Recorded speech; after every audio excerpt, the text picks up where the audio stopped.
안녕하세요. 세상의 모든 미스터리 새몸이입니다. 6번째 시간입니다. 영상에서 몇 번씩 강조하는 거지만 절대로 따라하지 말 것. 혹시 해보신 분들이 있을까요? 만약 해봤다면 결과는 어땠는지, 혹시나 이상현상은 없었는지 댓글로 남겨주시는 것도 좋을 것 같습니다. 그렇다고 하지 않았던 걸 일부러 해보지는 마세요. 다만 하지 않았는데 거짓으로 댓글을 남긴다면 거짓말을 들은 그것들이 여러분들을 찾아갈 수 있을 것입니다. 서론이 조금 길었습니다.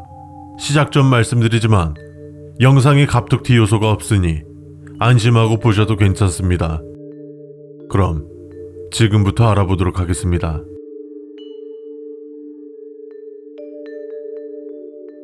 다들 아실 거라고 예상합니다.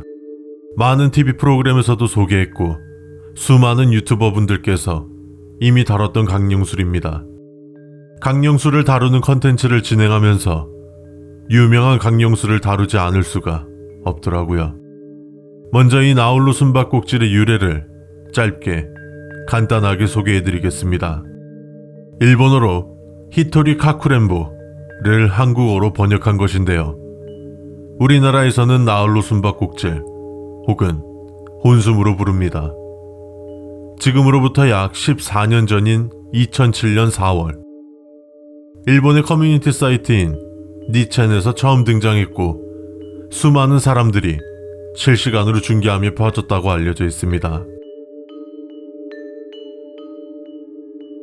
준비물을 소개해드리기 앞서서 성공의 유무를 떠나서 혼숨을 진행하려는 자체가 그리 좋은 행동은 아니기 때문에 따라하는 것은 추천드리지 않습니다. 담력이나 기가 약한 사람은 이것을 하는 상황만으로도 극도의 공포감으로 인한 스트레스를 유발할 수 있기 때문이죠.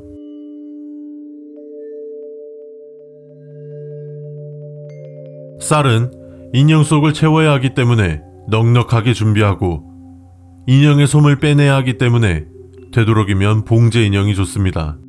또 사람처럼 팔다리가 있는 것이 좋고요. 이 손톱은 일종의 증폭제 정도로 생각하시면 될 것 같습니다. 이 머리카락도 되지만 저번에 소개해드렸던 손님 대접에서도 말했듯 절대로 피는 넣으면 안 됩니다.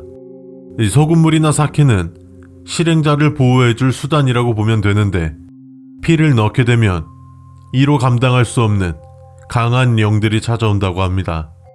피난처 같은 경우는 향이나 부적, 종교적인 물건이 있는 공간이면 좋습니다. 새벽 3시가 되기 전 인형의 배를 갈라 준비한 쌀과 손톱을 넣습니다. 만약 여러 명이서 진행한다면 참가자 전원의 손톱을 넣어야 합니다.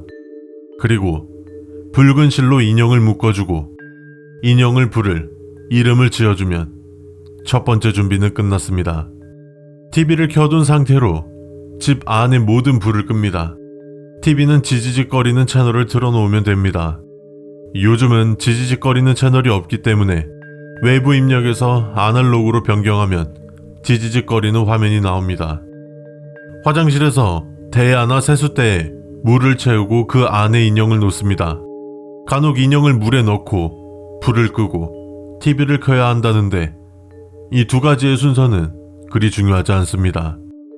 새벽 3시가 되면 화장실로 가서 인형에게 첫 번째 순례는 새몸이를 외치고 거실로 돌아와 눈을 감고 10까지 세고 다시 화장실로 돌아가서 인형에게 인형 찾아냈다 라고 외친 다음 인형에게 다가가 준비한 뾰족한 도구로 인형을 찌릅니다. 단 너무 많이는 찌르지 않는 것이 좋습니다. 인형을 찌른 만큼 인형에게 찔릴 수 있습니다. 인형을 찌른 다음 두 번째 순례는 인형을 외치고 인형을 찌른 도구를 인형 곁에 둡니다. 이 원래는 혼자 하는 놀이지만 여러 명이서 같이 할 때는 인형을 포함 참가자 전원이 순례를 한 번씩 맞고 마지막에 인형에게 순례를 맡겨야 합니다. 준비해놓은 소금물을 입에 머금고 재빨리 피난처로 갑니다.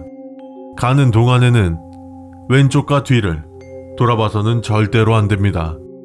왼쪽과 뒤를 돌아본다면 불러진 그것들이 게임이 시작된 줄 알고 쫓아온다고 합니다.